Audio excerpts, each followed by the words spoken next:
Prevention of electronic crimes act 2016। ये cyber में भी एक्टिवेट है? जी बिल्कुल, ये साइबर लॉज को ही करता है और इसकी जो इन्वेस्टिगेटिंग अथॉरिटी है वो FIA है। अच्छा, FIA में आप कंप्लेंट करते हैं और इसका फिर सोर्स पता किया जाता है कि कहाँ से फर्स्ट टाइम ये जनरेट एड्रेस।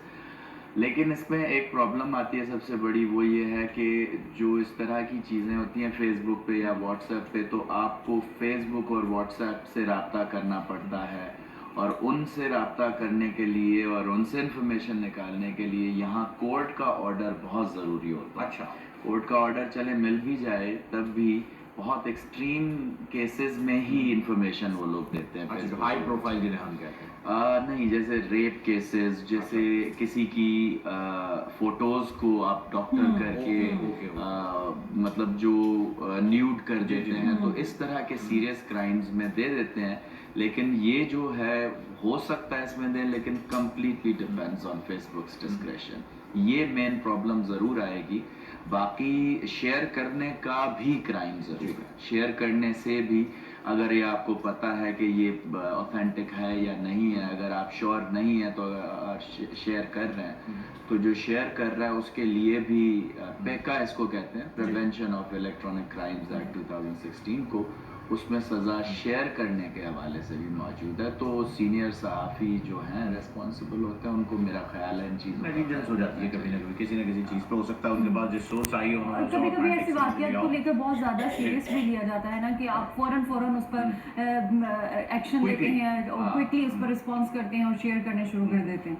अच्छा, मुझे बताइएगा बैरिस्टर साहब कि इस केस पर इस किस्म की जो डिसइंफॉर्मेशन फैलाई जा रही है सोशल मीडिया पे, तो क्या नताशा के ऊपर जो है, इनके केस के ऊपर कोई इम्पैक्ट आएगा इससे, या अभी तक स्टेट वर्सेस क्रिमिनल ही चल रहा है ये केस? देखिए, जो साइकोलॉजिकल इम्पैक्ट्स हैं वो तो ज़रूर आएंगे। जजेस भी हमारी ही सोसाइटी का हिस्सा है, वो मीडिया पर देखेंगे, उनके जहन में एक इमेज बिल्ड होगा नैरेटिव अक्यूज का। हाँ बिल्कुल। लेकिन अगर लीगल बात की जाए तो जो फैसला होता है वो जो जज के सामने कागजात पेश किए जाते हैं उन पे होता है। तो इस तरह की चीज़ें जजेस के सामने आएंगी तो नहीं रिकॉर्ड पे, तो लीगली हम कहेंगे कि नहीं, लेकिन साइकोलॉजिकली ऑब्वियसली एक एनवायरनमेंट बन जाता है, एक नैरेटिव तैयार हो जाता है। अच्छा सर, हमारे नाज़रीन के लिए ये बता दें कि ये बात किस हद तक सच है कि मुलजिमा को रिहा कर दिया गया है, वो दुबई जा चुकी हैं, इस तरह की जो इन्फॉर्मेशन नहीं, कल रात तक की जो मेरी इन्फॉर्मेशन है उस हिसाब से वो स्टिल अरेस्टेड है और अभी तो उन्होंने बेल अभी दाखिल करनी है, जुडिशियल रिमांड मिला हुआ है अभी तो 14 दिन का। हाँ, देखिए इतना भी नहीं है पाकिस्तान में सिस्टम बुरा कि बेल के बगैर एक ऑलरेडी दुनिया को पता है कि एक अरेस्ट हो चुकी है मुलजिमा, उसको बेल के बगैर कैसे बाहर सकते। बेल के लिए जो है वो देखा जा सकता है कि क्या चलती है कार्रवाई। तो अभी ये जेसी पे तो नहीं है ना, इन्हें जुडिशियल कस्टडी, मेरा ख्याल है कि जुडिशियल कस्टडी जुडिशियल रिमांड एक ही चीज़ है। एक होता है पुलिस कस्टडी या पुलिस रिमांड। अच्छा, ये फर्क होता है। तो हाँ, एक पुलिस जो अगर फर्दर इन्वेस्टिगेशन उनको चाहिए तो मैक्सिमम 14 दिन के लिए उनको मिल सकता है, लेकिन इसमें मेरा नहीं ख्याल उनको चाहिए होगा। तो जैसी मेरी इन्फॉर्मेशन के जेसी पर जा चुकी हैं वो। अच्छा, अब ये बताइएगा सर कि ये जो इंसिडेंट हुआ है, ये जो जाहिर सी बात है इसके अंदर 3 लोगों की जो है वो मौत हो गई है, इनके साथ जो एक्सीडेंट हुआ, अब इनके ऊपर जो क्रिमिनल ऑफेंस लगता है, वो वीडियो फुटेजेस हमारे पास मौजूद हैं एविडेंस के तौर पे। लोग वहाँ जो थे, अगर कोई आ गया तो जाहिर सी बात है रिश्तेदारों के अलावा बहुत सारे लोग वहाँ उस वक्त तो काफ़ी एक्टिव थे, जो हमने वीडियोस देखी हैं, शायद उनमें से भी कोई लोग जो हैं वो आ जाएं, अदालत पहुँच के जो है वो इस बात की गवाही दें। फिलहाल कानून इस चीज़ को किस तरीके से देख रहा है, किस तरीके से परख सकता है इस केस को कि ये साबित किया जा सके कि ये इनके ऊपर जो ड्राइविंग का जो है, रैश ड्राइविंग का जो केस है ये बनता है? जी देखिए, इसमें तो 2 सेक्शंस जो मेन लगे हुए हैं, वो है एक 320 जिसमें रैश और नेग्लिजेंट ड्राइविंग की वजह से अगर किसी की आप जान ले लेते हैं तो आपको 320 उसको एक्सप्लेन करता है। उसमें 10 साल तक की सज़ा है और इन एडिशन टू इम्प्रिजनमेंट आपकी दियत भी है। अच्छा, दूसरा है 322 जो है वो सिर्फ और सिर्फ दियत उसकी पनिशमेंट। अच्छा, लेकिन देखिए ना, ये मैं सिस्टम अभी आपसे बात भी कर रहा था, बहुत पुराना चलता हुआ आ रहा है लॉ।